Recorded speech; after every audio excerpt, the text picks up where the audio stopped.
The Chinese Communist Party is engaging in a controlled outbreak in Beijing to spin the narrative to how they have been victimized by a foreign outbreak.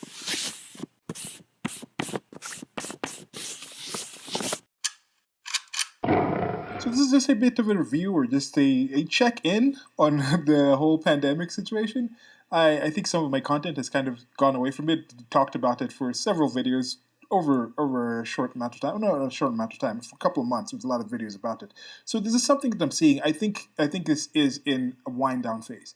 But something I had been talking about or had mentioned before, I think I'd mentioned before in a separate video, where I just think, first of all, I think this thing had happened a lot earlier than we actually know about. There are some reports saying, oh, there was some satellite imagery showing that, oh, in the parking, the way the cars were actually parked in certain locations might have been as early as August. There's all this other information coming out. Some people coming out saying, okay, these predictions weren't actually quite accurate. The goalpost had long since been moved from flattening the curve to now it's just outright the only way to get out of this pandemic is to actually have a vaccine, even though in the United States of America in specific and many places in the West, there was some rather quiet times or rather apologetics or I don't know. The corona kind of died down a bit when all of a sudden it was incumbent on you to actually go out and protest in large groups and actually have reporters walking in the streets with large people, and then all of a sudden now we're trying to switch back. No, I don't think people are going to go back in after that whole time of just seeing the media doing this. So anyway, but with the CCP, I think most people understand now that they lied and people did actually die. Right now reported, the most people that have died from it are people in Western countries, and that's going to have some ramifications. It's already going to have ramifications just on the actual aspect of people just understanding, oh, even if this was limited in China and China had to shut down itself and limit that, and that was the only country that was involved with this, and I'm saying there's no actual evidence of this, but if you knew you were going to be messed up anyway, and you knew you were going to have to shut down, and then you think, maybe the rest of the world should actually take a hit on this as well, so we're not the only ones getting back, then maybe you would kind of try to limit transport within your country, but then let people from that area go to other countries. That could be a thing. There's other people talking about other different political machinations where this might just be a move for the Belt and Road Initiative and things like this to weaken other countries, the way they're actually getting different protective PPE, personal protective equipment. They were getting in different drugs and things like this, and they were asking Chinese nationals in other countries, Chinese companies, Chinese-related companies in other countries to actually buy this stuff, send it to China. Maybe they didn't have enough in China, but then there's political machinations. This I don't have to convince this to you. I think if you listen to this channel, you understand that there's political machinations behind everything. As I mentioned in a previous video with the whole Illuminati thing, I don't think this is necessarily has to be a situation where it's like, oh, we're plotting this from the beginning, we're developing this actual virus and we're going to put it out there so we can do this and this. But it's more like we have contingency plans. If this happens, if we happen to be trying to go through this process of getting this virus to our country, and however we get it here, it somehow has an accident and leaks out of the lab, now that that's happened, what are the contingency plans? And one of the contingency plans that I would think of, I was writing a book or I was just thinking about these things, depending on how much you cared about the people that you are running and the rest of the world, and I don't think the CCP really cares about their people in the same level. I don't think most governments really care about people. That's the nature of the state. But in general, I don't think Xi Jinping gives two craps about if I live or die today or tomorrow. And I don't expect him to. I don't really think Donald Trump does either. So it's not like I'm saying like, oh, it's a little different. But I'm just saying, like, in general, there's a lot of people, there's millions of people who are ahead of their interests, of their actual well-being, rather than me. So some of the actions they're doing will take in those millions of other things and people before they take into account of if I happen to catch this virus somehow, if it gets out of Beijing. So that's kind of what I'm saying. So just to do that, and in China there's a lot of saving face. So it's talking about these things. So they say, okay, we're not going to actually report the numbers. We're going to say we have like no numbers in like this amount of years. And then it's like, okay, yeah, we're going to say it came from the United States of America, from the military, and this and this. Oh, we're going to say this. Nobody's buying these things. Oh, wait, the rest of the world is actually reporting high numbers, and they seem to be actually getting some sort of support. And people are like, yeah, well, okay, yeah, it sucks for these countries because now it's looking like damage. Now it's looking like these countries were damaged worse. Yet we understand in general that it came from China. That was the initial place this thing was found. So now it's looking like, oh, the Chinese had this thing happen to them and they didn't get injured, but then the United States of America has hundreds of thousands dead. But China has like, what, just a couple of 10,000? And their population is way bigger? So they did something and that ended up dying, a lot of other people dying, and then now those politicians can be like, yeah, it wasn't really us, it was those other people. So now it's a situation where we're coming up with the lies, and then the virus is actually there. Now, I don't know the numbers. I just don't trust the numbers coming out of there. But then now they have this thing. Oh, all of a sudden they switch around. Like, okay, we're going to have 10 million testing in 10 days in Wuhan. We have a second wave in this and this. Now in Beijing, they're like, okay, we're going to have 3 million tested or something. Like, it was 3 million tested in a few days. And the news are just reporting, yes, 3 million tested. How do you even know 3 million tested? Why are you saying that number? You're talking about the rates of actual testing in the... So anyway, this is more of a ramble rant. So with that whole situation, with the Chinese Communist Party, they have certain things that they do. They literally just went out and called their surveillance system, their countrywide surveillance system, SKYNET. This is people have no chill. First of all, there's the whole like situation where that's copyright infringement, I think, on the whole like Terminator franchise. But they're just like, yeah, we're SKYNET. SKYNET was the thing that actually in Terminator franchise supposedly turned against the humans and started controlling things. It was like observing everything and like the robots. And that's what China's like, yeah, we're gonna call it SKYNET. I guess it's kind of close to the Skylink, which Elon Musk and SpaceX are doing. So I understand the nomenclature of using that kind of word, but I don't know, maybe. Anyway, so back to this. So their ability to just control and organize things, that is something that I have seen is a true thing. I have mentioned before how I think this is not going to last longer because people are realizing sharing information is actually something that helps the world better. There's a lot of things that have increased the standard of living in China, especially for the Chinese Communist Party elite, the Chinese Communist Party Politburo, or the people running it, and everybody else has raised up as well. But that has come from sharing information, not limiting information, not oppressing people. More freedom and liberty results in a better world for other people. So I think that's going to increase. We're going to see it going towards that.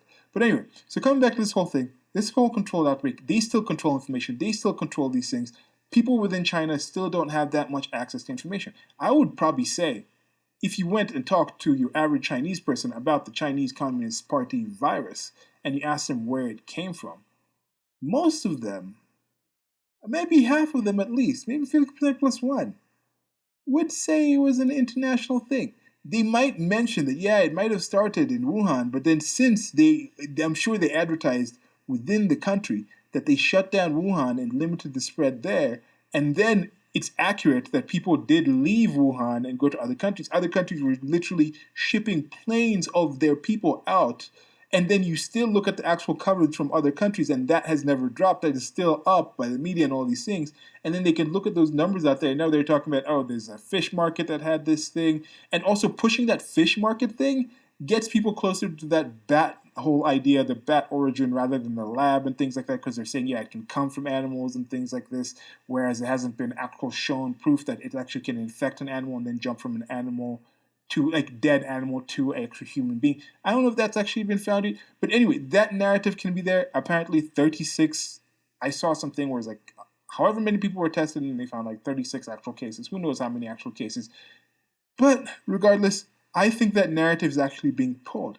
Now that's in Beijing.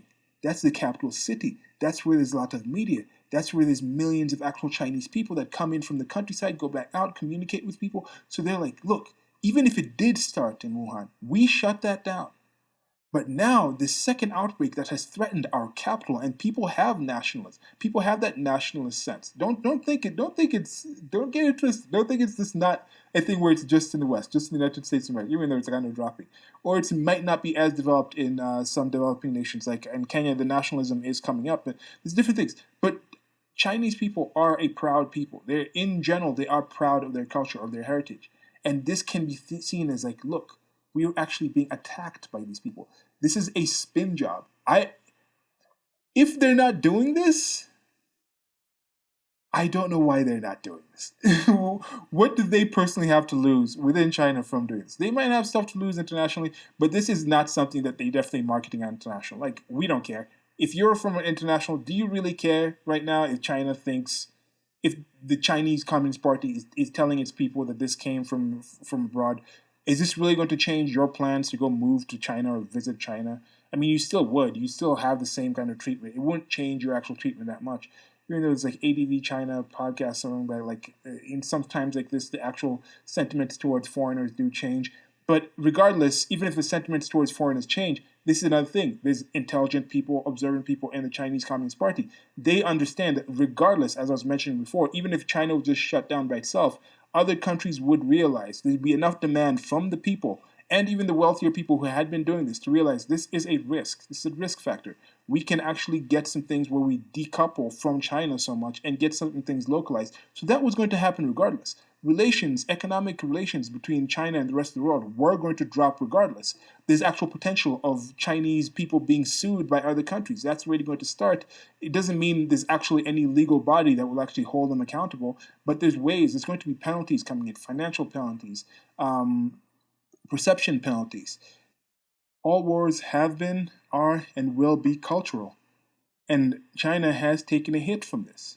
So now they're kind of shelling up. They're prepping themselves for the next decade or so when there's going to be changes in the globalized world and the way perception is, and just the things that happen. So I think they're shoring up the sport within the country, and I think this is a thing that they're going to do with it.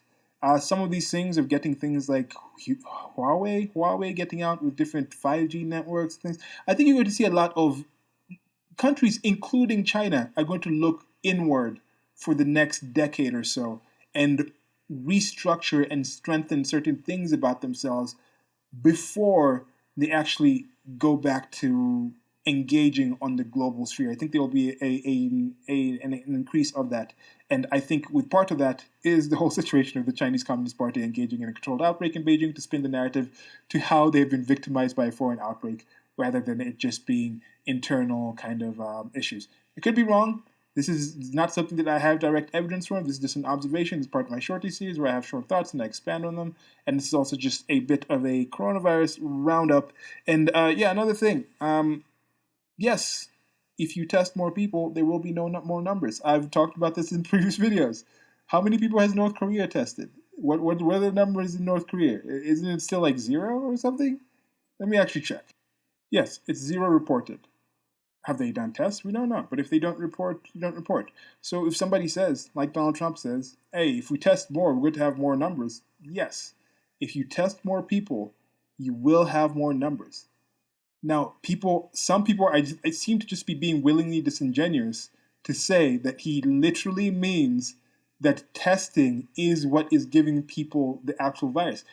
This is not a situation where China was sending out tainted actual samples or sent tainted tests where technically in that kind of case you could actually get the virus by being given one of these tests that has virus on it. Or no, that's not the situation. I think it seems clear to me. Again, you might say this is apologetics to me. People might say you're just a Trump tard. You can't understand.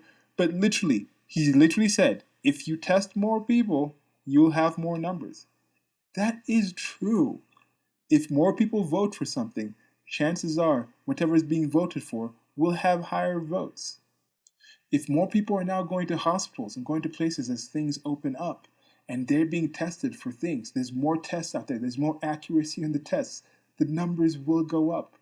But gladly, in places that are testing, unlike here in Kenya, where the numbers of dead are only like 183, and let me double check that again, because I like these numbers being actually correct. Kenya, only in Kenya. Team Lions in Kenya. Kenya Corona. Kenya Corona cases right now, we're at 5,384 confirmed, 1,857 recovered, 132 deaths. Now, I don't think that's it. I have a suspicion, just a little suspicion, that more than 132 people have died in Kenya from coronavirus. from coronavirus, not with coronavirus, but directly from coronavirus. Now, the accuracy of the tests, the numbers of the tests, let's say out of the 45 million people in Kenya, we'd actually tested, had the ability to have the same kind of tests in the United States of America, to have 20 million people tested. I would assume and expect these numbers to be higher. I would assume there would be more people. If we were testing 2 million people a day, I would assume the number would keep jumping up. And that is what's happening in the United States of America. And I think that's what's happening in many other places in the world. And I think that's what Trump is talking about. Now, one thing that is positive is the death rate per capita of people being found is dropping. And that is a positive thing to look for. And when you hear media people, you hear other people talking about these numbers without context, you can just stop having that conversation with them. Or at least realize that they might be talking about something else. They might have some other agenda. Or at least ask them about what the context is. At least that's one thing that's helped me keep a little more copacetic about this throughout this whole time. This denominator is still not there. I still don't have an accurate denominator of how many people actually have the virus. But we're getting more and more information that 99.999% of the people or something like that actually get it, seem to recover, don't die from it. And that is a positive thing. I think that is something we can be happy about because it could have been much worse. Things could have been done better. Some things were done that are going to be found out to be harmful, and time will tell on some of these things. More data is coming in. But as data is coming in, this is a question I have for just you in general, if you're listening to this.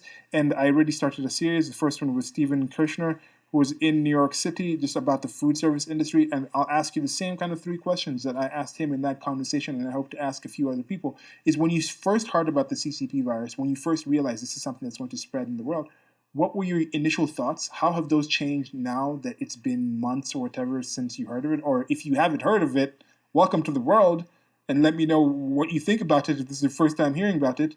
And what are your projections of how the world is going to recover, how you're going to recover, how things in your life are going to change, both in like a few months, a few years, and things like that. And I'll try to get some more conversation series talking about that. But that was it for this kind of update, shorty review, CCP virus and what's happening in the CCP and global politics, things like that. Okay, like, share, subscribe. Goodbye.